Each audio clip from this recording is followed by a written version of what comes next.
G'day guys, welcome back to another episode of the Big Game Report. Joining me again is retired Resi's footballer great, Jack Hartland. Jack, how you going, mate? How you doing, guys? Back for another episode. Like to start off by asking Tommy a bit of a hard-hitting question, deep in the soul. How'd you got footy on the weekend? Probably better than Freo did. Conceded 60 shots to 8. I think it was about a 200-point loss, so... I did hear you had 29 disposals, though, all purely from kicking out from back after they kicked it behind. That is correct. Copped an absolute fair whack, and I don't think the forward line even touched it. Nothing better. 60 shots in 80 minutes of footy is a pretty good effort. I mean, I think we're down 56-0 at quarter time, and bloody Bayswater league coach Dog's still having a go on me for rushing a kick-in, so I don't think there's much more I can do when you're down by 56-0, but... Nah, I think you're solely to blame for Bayswater's continuous bad form over the years. I mean, it's purely based on you. I mean, when we don't lose by 180, it's a good day, so... It is what it is. You win some and you lose every game at Bayswater.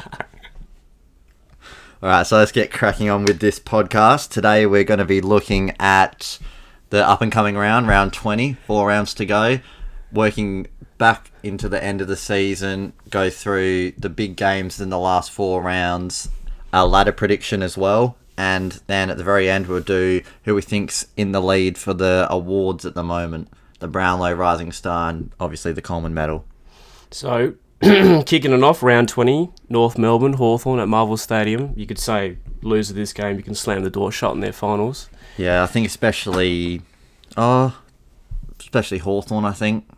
They've had a good run, but I don't think their form's quite up to it. I know North took a bit of a beating on the weekend, but they have losing the last 2, but they were to Brisbane and Eagles, both away. So pretty honourable losses, really. Yeah, I think Heath Shaw's probably got one foot in the door, hopefully, to get the head coaching role.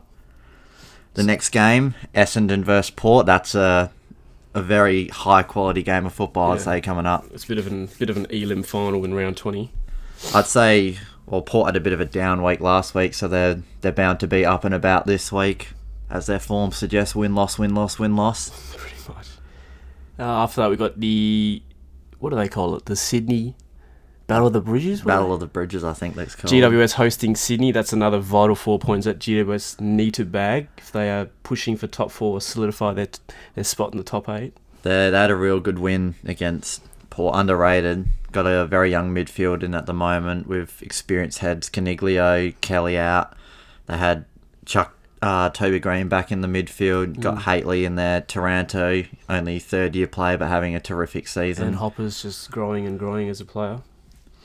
Then my boys Freo host Geelong. Don't really see a win for Freo there, but could possibly shake up the top 4 if there's some sort of shock loss. But I think Geelong are just playing too good at the moment. Maybe a little bit of Tim Kelly meetings over here, meeting with the WA teams about contracts come the end of the year. You never know. That'd be a nice... I did see that they're extending his stay over here, letting him stay home for a little bit longer.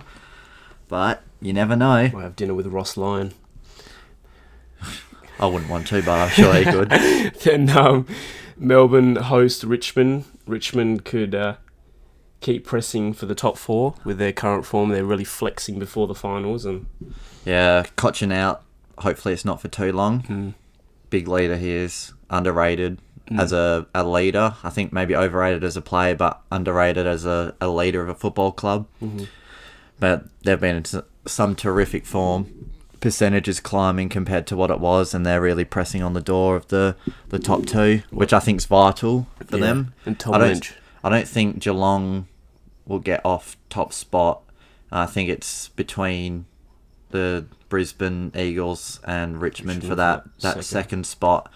And I think if Richmond have to verse Eagles at Optus Stadium in the first week of the finals, I don't think they'll win that game. And they've got Tom Lynch, 45 goals for the season. Even though it doesn't look like he's doing anything, he's still bagging them in, and Revolt's stringing some games together. They're twin towers down in the forward line now. Looks quite dangerous. We got Adelaide hosting Saints. Adelaide has been pretty mediocre, so they really would want to bag the 4 points at home. They need to stay in the top 8. There's a few clubs banging at the door to take their spot in the top 8.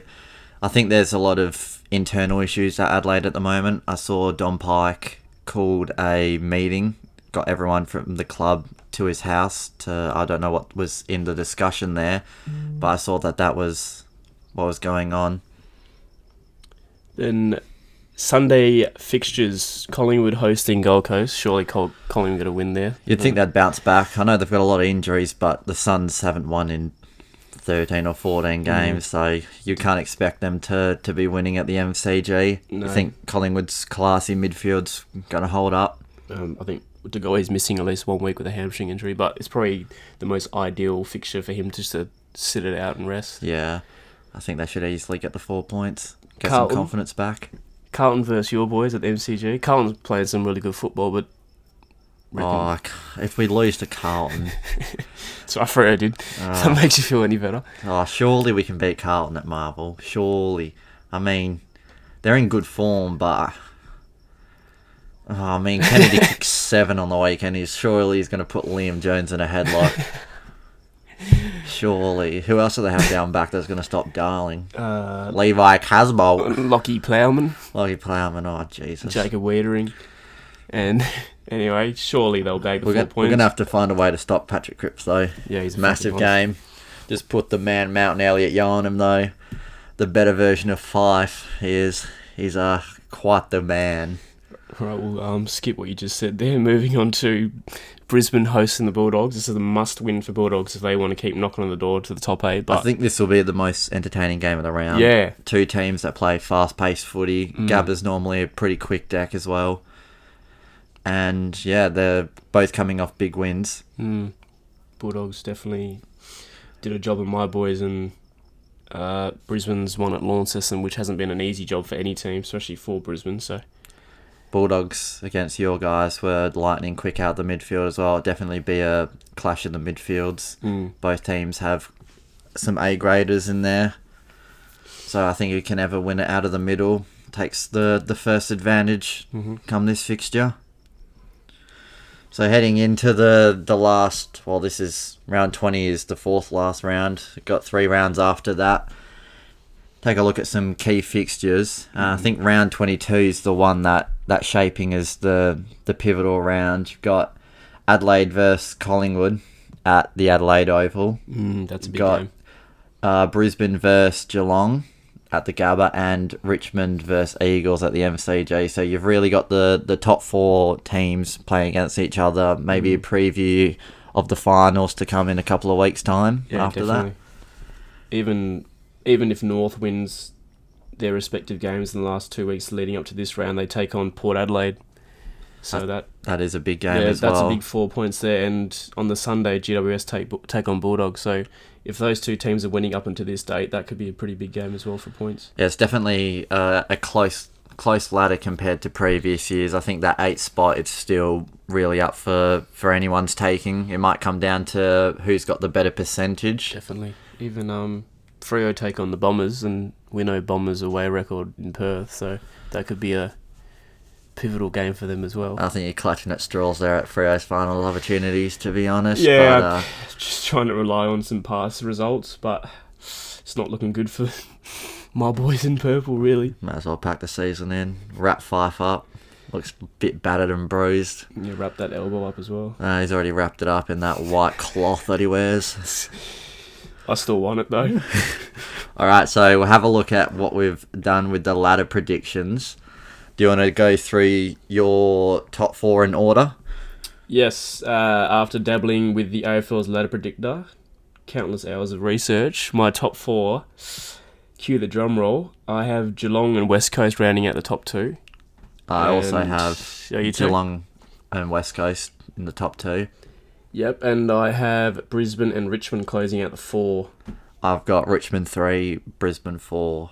I think the last game of the season is Brisbane versus Tigers. And I think that's probably going to determine who finishes 3 or 4. And I know it's at the MCG because Richmond play 8 games in a row at the MCG leading into finals. So that's what you love. I can't see Brisbane beating Richmond at the MCG, even though they are a talented squad. I think the way Richmond's playing at this current point, they're going to be a bit too hot for them. Yeah, I've got West Coast, Brisbane, Richmond all finishing on the same amount of wins. I think West Coast's percentage will be superior out of those, and Brisbane. I think we're about 0.2 over Brisbane at the moment, so it could be anyone's top four, really. Even Geelong, I've got them finishing top a game clear, but they haven't been playing convincing. No, they're getting the wins, but it's not been as clinical as they were, say, in the first 12 rounds of the season. They've kind of... I don't know if it's a deliberate thing where they're resting players or taking it a bit easy, but yeah, they've not been playing the clinical football like they were in the first half of the season. Just a side point, you got Brisbane 4th.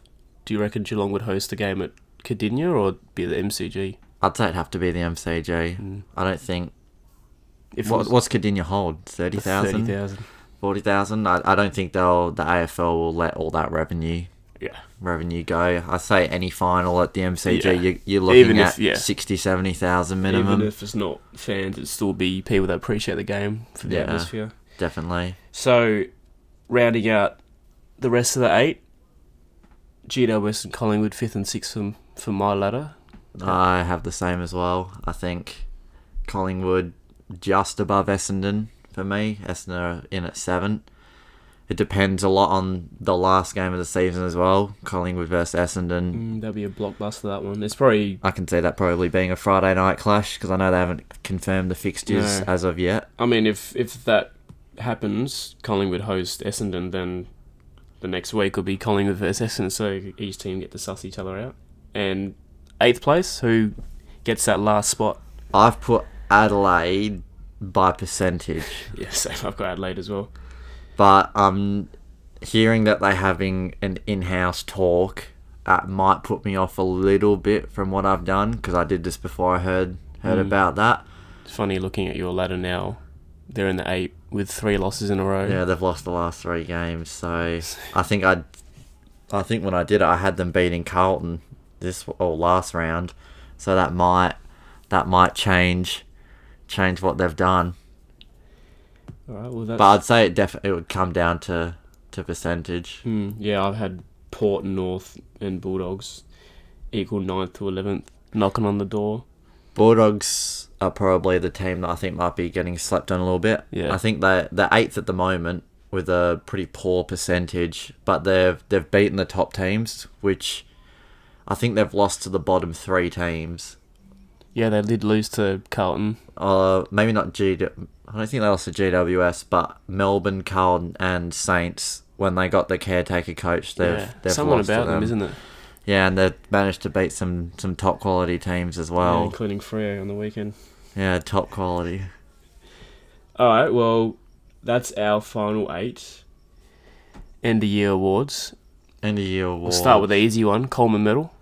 Actually, I think the easy one would be the Rising Star. Rising Star, Sam Walsh. Yes.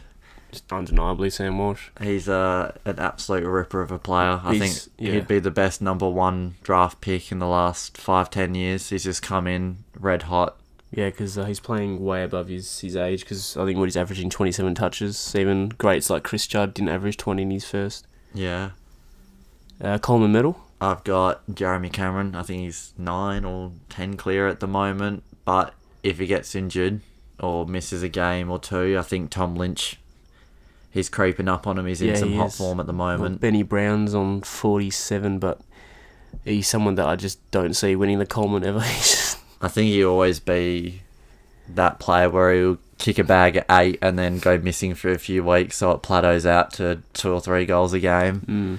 But, I mean, if Kennedy kicks 12 in the last 4 games, he might take the Coleman Medal off him. He's in some hot form. He is. For 31 years old, he's still kicking 7, wheeling around, headbutting, bouncing off tackles. I think the tough award this year will be the Brownlow. Yes. I think it's probably one of the most open races the Brownlow's had for a while. There are a lot of players that could win it, especially depending on the form in the last 4 games of the season. I mean, I'm rooting for Nat Fyfe, but unfortunately the way Freo are playing... Most of the opposition are going to steal the votes because, especially last week, I don't see Fyfe polling at all, even though he had 33 touches. I see Bont and McRae definitely taking up the votes there. Yeah, they were the better players on the ground, more influential.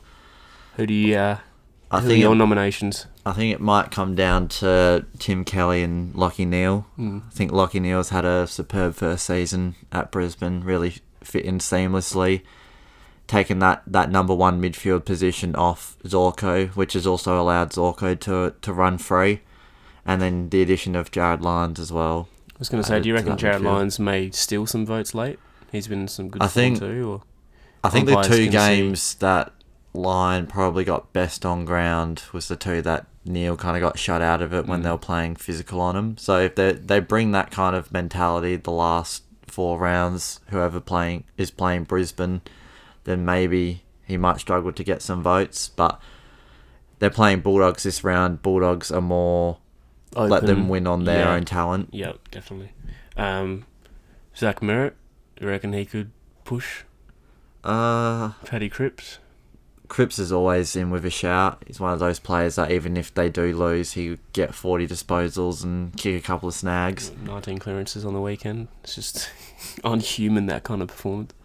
I had a couple of roughies that I thought might be able to sneak in. Travis Boak, he's had a really good season. He's performed very consistently as well. I think he's only got under 28 disposals in 2 games, so that consistency definitely plays into his hands. Yes. And I think he would have definitely got the 3 votes on the weekend in a losing team. 40 disposals, just really dominated the game. Helps, last year was playing forward and switched with Brad Ebert, so he's back in the midfield where he belongs and playing classy football. Yeah, definitely. And I also thought maybe the Bont, I know he started the season really well, had a bit of a down period, but I think maybe the last few rounds he'll really want to step up and make the push towards finals. Yeah, he's one of the players that the Bulldogs need to step up if they're going to... He's one of those players that doesn't need 35, 40 touches either. If he gets 25, he'll normally kick 2 goals, but he'll go at 90% efficiency. And he's the one that, when they need a clearance, he will just bust through. Yeah, he definitely steps up in the big moments for him. Yeah, he definitely complements Dunkley and Hunter, those type of players as well. He's a very good outside midfielder, as well as an inside. I'd say he uses his class on the outside a bit more than Dunkley and McRae do. But it's just his ability to win take the first step.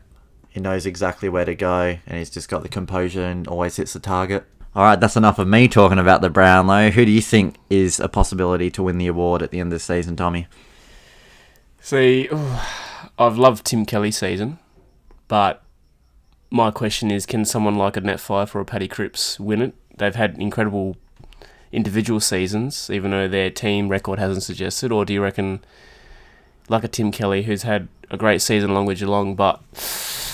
To give you an answer, I'd have to go with Tim Kelly. I think he's having an absolutely brilliant season. Yeah, I think it will have to be someone that's finished in the top half, top 4. It normally does. Normally winning helps, or it shows how well you're actually playing. Yeah. Like, maybe a team thing, but it definitely helps with the votes as seen in previous years. Most of the winners do finish high up the ladder. The only one I can remember is Gary Ablett winning it back when he came to Gold Coast, and I think he finished last, and he still managed to win the award. Just shows how incredible he has been. So that's enough of the actual AFL's awards. Now it's time for the unofficial Big Game Report season awards. We're going to be having a look at who we think is the Defender of the Year, the Forward of the Year, Midfielder of the Year, Ruckman of the Year, Coach of the Year, and who has been most improved. All winners will get a trophy coming straight directly from us. So if you know any of the winners, hit us up and we'll be sending them the awards through. So firstly, to start off, we'll go with the Defender of the Year, who will win my 2006-2007 Morley Bayswater Cricket Participation Trophy. And the winner of Defender of the Year is Harris Andrews from the Brisbane Football Club. Well done, mate. Well done. You've had an absolute brilliant season. He's really taken that next step under the leadership of Luke Hodge, I feel. Really developed into a good all-round leader. I know that he has McCluggage and Jared Berry living with him, and Berry's brother, I think, as well.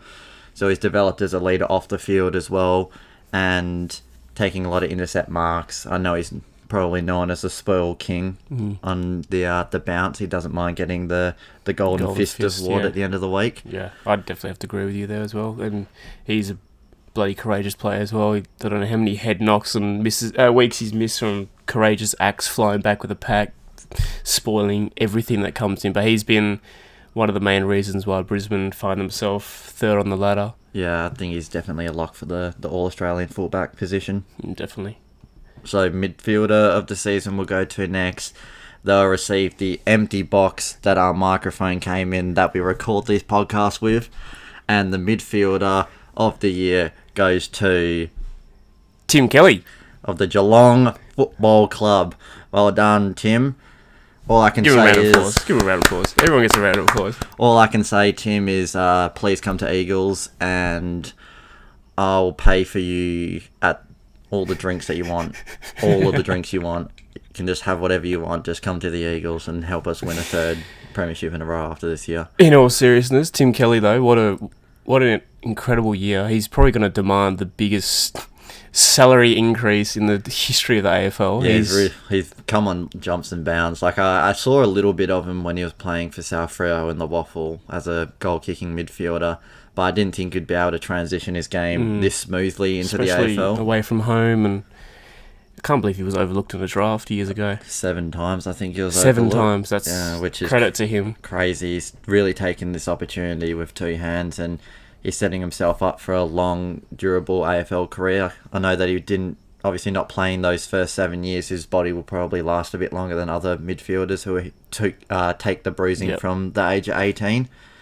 But yeah, congratulations on winning the Big Game Report Midfielder of the Year. It's great, though, because when he comes through, I can give him the box myself. I think he's definitely coming to the Eagles, so let's just leave that and leave it at him come to the Eagles. So let's move on to the Forward of the Year. The Forward of the Year wins Tommy's iPad. He said that he'll happily give it to them. I'm sure he's fine with that. Don't own an iPad, but I'll buy one. Specifically for the award winner, who happens to be Jeremy Cameron of the GWS Giants. Yeah, well done, Jeremy. Give him a round of applause. Yeah, give him another round of applause. He's had an absolutely terrific year. I think he should win the Coleman medal from this point on. 9 goals clear with 4 rounds to go. But I think he's taken that next step as a leader as well. That's one of his better attributes this season. He's got the young forwards as Finlayson and Himmelberg working around him, and I think he's really embraced them, and it's helping him play a better game as well. I know normally he can be a bit reckless. He's had a few years where he's copped some hefty suspensions, but I think he's really toned it down this year, and he's just there to play football and be the best player he can be. I don't think there's many other in the competition when he's red hot and kicking bags and generally transitions to a win anyway. So he's a very fluid player. Yeah, he's very... He turns on the left foot and can hit some absolute bombs. Can take a big pack mark, or he can play on and kick it from 50 on the run. He's a good hit up forward as well up the ground. He's not one that will kick 5 goals but only have 8 disposals. Yep. He'll kick 5 goals but have 25 disposals. He's that kind of impact player where if he's on, he's really on, and it shows that he's winning the Coleman medal at this point of the year. So moving on to Ruckman of the Year, they will be awarded the illustrious, my awarded City to Surf 4K walk medallion I got last year. I hold that dearly to my heart, but I'm really happy to give it to the Ruckman of the Year, who we have nominated as Brodie Grundy from the Collingwood Football Club. I think this one's pretty straightforward. Yeah. Recently announced pig, so he's rolling around the fantasy mud. But he loves getting he's like another midfielder really for Collingwood. He's not just purely a ruckman. He's kind of the next Dean Cox. Versatile, athletic, touches, and Gawn has been good, but missing those games doesn't help. And I think Grundy's consistency's probably been there a little bit more. Scary to think that Grundy's only 26, 25? Yeah, he's going to be off demanding a big contract for a ruckman. That's prime age, and ruckman usually go on for a couple more years, so he's going to be a massive part of Collingwood if they can retain him. Yeah, definitely. And I mean, they're showing that they're a good team, so I don't know why I would leave to go to Adelaide with all their issues at the moment. I'm sure he doesn't want to be eating snags at Don Park's house instead of going to training and working on his craft. I'm pretty sure he's happy floating around on his Vespa through Melbourne's cafe strips too. Yeah, he loves the cafes. Good old Grundy. Anyway, moving on to our most improved. Most improved. I think we thought this was a pretty straightforward award. The winner of this award will receive a half-used can of Lynx deodorant. So you better get ready for it. The award winner is Tim Taranto from the GWS Giants. Yeah, again, another no-brainer, really. He's come on absolute leaps and bounds this year, really taken that huge, well, not just a small step forward, but a huge step forward, being a third-year player. I think he's leading or second in the competition for AFL fantasy points this year, and I know it's just fantasy points, but still translating to doing something well. Yeah, it shows how he's always kind of in the game, impacting the game at some point. Like, he's a real hard in and under midfielder, averages a lot of tackles, but also then gets on the outside. Still as has the silk and the poise. Yeah, and I mean, he's only 21 or 22 years old, so number 2 pick a couple of years ago, and he's really living up to that. And it was taken when GWS did take him at pick number 2. Everyone was a bit shocked, I think, at that point. Yeah, because he was a bit of a jumper. I think he was top 5, but no one really rated him as a top 2 prospect, and he's really showing everyone that he probably should have been taken pick number 1 ahead of McCluggage, who is not playing bad, but I think Taranto's definitely a calibre higher than him at the moment. And moving on to our final award, Coach of the Year, they'll be winning a packet of soggy chicken crimpies. And the award winner is definitely not Dean Dogs Martin from the Bayswater Football Club. And it's definitely not tennis coach from Bayswater, Hamish Sykes. It is Brisbane Lions head coach Chris Melon-Content Fagan. I think he's an absolute ripping bloke. Hey, he gets a round of applause. He's an absolute ripping bloke. I think he's really gelled that team together. I think he deserves a lot of praise for what Brisbane's been able to achieve this season, being able to retain players and make it a family-cultured club. I was going to say, actually, I was just going to cut you out. It might be a stupid question. Do you think he's some sort of, not father figure, but do you think he's got that I think approach he where does. A lot of respect because he's a wiser, older head with the younger blokes? From what I've heard on Instagram stories and videos and everything that the Brisbane players have been on, they do hold Chris in very high stead. I know that there's a lot of the younger players, like they do have a very young team, so I think him being that older, the character at the club definitely does help, because they did have head coaches like Michael Voss, who is just out of playing, that doesn't really know how to handle young players necessarily. Like, they're there for the big name players, but I think he really takes pride in working with the younger boys like the Berries and McCluggages and bring them in as a whole unit to the club. Yeah, on that as well, it's a credit to Fagan as well, because if we can remember the max exodus of all the young Brisbane talent, if you remember people like Jack Chris, Doherty, Polek, he's kept Yo as well. He's kept this young core together, and they're really thriving under him and performing at the levels that we expect them to. So I think a big part of that is recruiting well.